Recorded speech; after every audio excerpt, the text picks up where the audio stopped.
hit the subscribe button. Or don't. I really don't care one way or the other.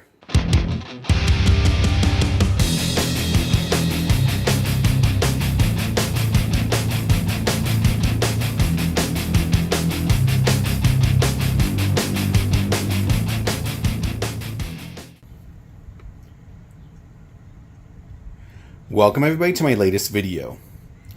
So for this video I thought I'd just go over my overall thoughts of my multi-gun game arcade cabinet that I built.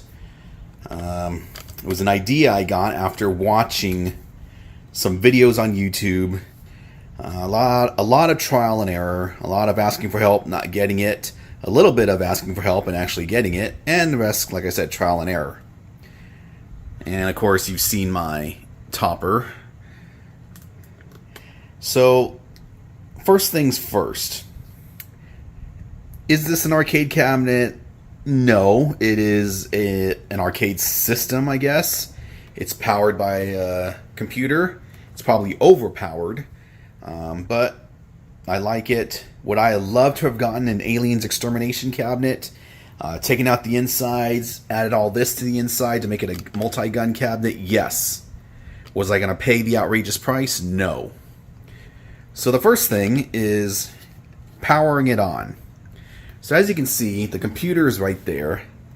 Yeah, there's some wires. I tried to make things a little more, clean by wrapping the wires in protective casing, but in some cases, like this messy wire right here, well, yeah, it's for one of the guns. Same on that side. There's really not much that can be done without compromising some stuff. You got other wires. What is that? Yeah, the power cord. I mean, this is basically how it would all look inside a cabinet. But anyway, so you got the computer back there. Probably wondering, well, do I have to move my pinball machines such as this in order to get back there and press the power switch? No. What I did is installed this power button up here. These things cost like $10. Yeah, it takes about 5 minutes to install. This is a hardwired version. There is a wireless version. The only reason why I didn't get the wireless is because the wireless uses a battery, and the batteries are drained big time, really, really fast. So for now, just the hardwired. But the way it works, you can see it powered on. Let's take a look at the screen. And there you go.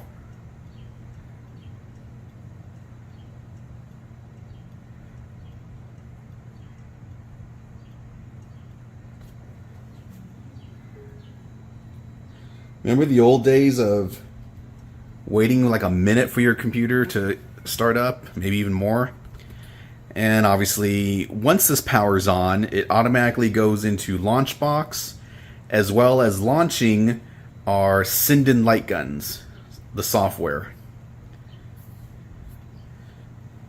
I do hate this pop-up here that comes on each and every time. Trying to do this with my left hand, but yeah, it goes into launch box. So let's go ahead and stand this up here.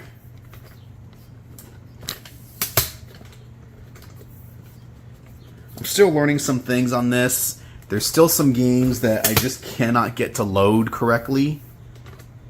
For example, although it's not seen here, let's get this. Kind of an angle right there. Kind of wonky. Alright. So, let's see. All these games, Silent Hill I cannot get to load. It just crashes before it actually loads. The other game I'm having problems with is Tomb Raider. It will load, but I can't get the guns to work. Got my Techno Parrot, Nintendo Wii. I really haven't tried any of these. NES games. some Model 2s, or excuse me, Model 3, Model 2. I'm having trouble getting the Model 2 to work. Can't get it to work for some reason. Then I got my main games. I really hardly play these at all just because I'm so busy playing the games under the Techno Parrot. I'll play like Terminator 2, Zombie Raid, Carnival, Alien 3.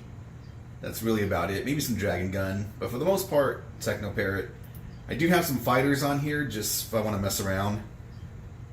Hyper Anniversary, Third Strike, and Super Street Fighter 4. So I am happy with my system. Again, there is some trial and error. I do have the Sinden light guns as well as my analog pulse rifles.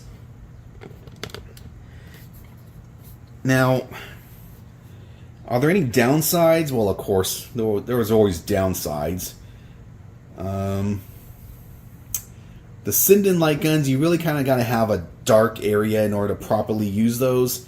You don't want it getting too much interference from other light sources other than the monitor. There are some games which I tried out and you would think they're good, but they're just really not. Haunted Museum, don't care for. Let's see the other games that I have. That didn't work.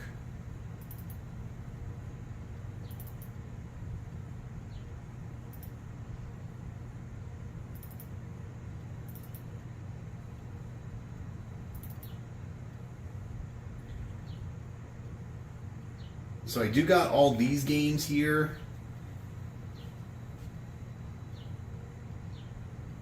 But again, there's just a Techno Parrot. Some of them there's issues with. So I got Haunted Museum 2, but I can't get that one to load at all. The other issue that I'm having, which some games like Alien Extermination, double click on it, it'll load straight to the game. Other games such as, I think, House of the Dead Scarlet Dawn, you click on it and it'll load into the Techno Parrot user interface, and then you have to load it from there, the game. So, yeah, could be some issues. A little irritating, but nothing out of the ordinary. Nothing that, really gets at you. It is a nice system. If I could do things different, what would I do? Maybe I already went over this. Maybe I already made this video. I don't know. I would definitely change the top panel. Maybe even completely remove this part. The reason being is the analog guns, you move them all the way to the left, and you can see it's not pointing at the TV all the way to the left. All the way to the right, yes it is. I guess what I could have done is, because these were mounted like this, I guess if I were taking the whole system out, the whole brackets and everything up, mounted it like this way, so that when it's facing forward, so to speak, it would actually be right here, and then be able to turn just a little bit more. But it's no biggie when I'm playing the game. You really don't even notice. You're not even paying attention to the gun itself. You're paying attention more to the crosshairs on the screen. Other than that, that's really about the only thing that can irk me. Doesn't irk me all the time, but so be it. Yeah, just thought I'd make this video. I'm pretty sure I already made this video, so I'm not sure why I'm doing it again. Just slipped my mind. Let's see. Oh, for both of my Alien analog guns, I did have to replace this button up here in the front. Yep, those buttons, the ones that came with each of the guns, they were just bad. They weren't that good. The spring action wasn't that good. They were just defective.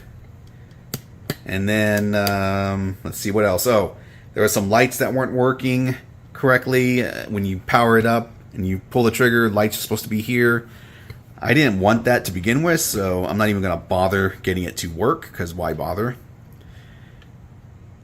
These lights on those buttons don't seem to power up. Again, nothing that's really going to irk me, but so be it. Anyways, there you are. Just thought I'd give an update on my thoughts on my system. I do like it. It is cool. I enjoy it. So, until next time. That's it, man. Game over, man. It's game over.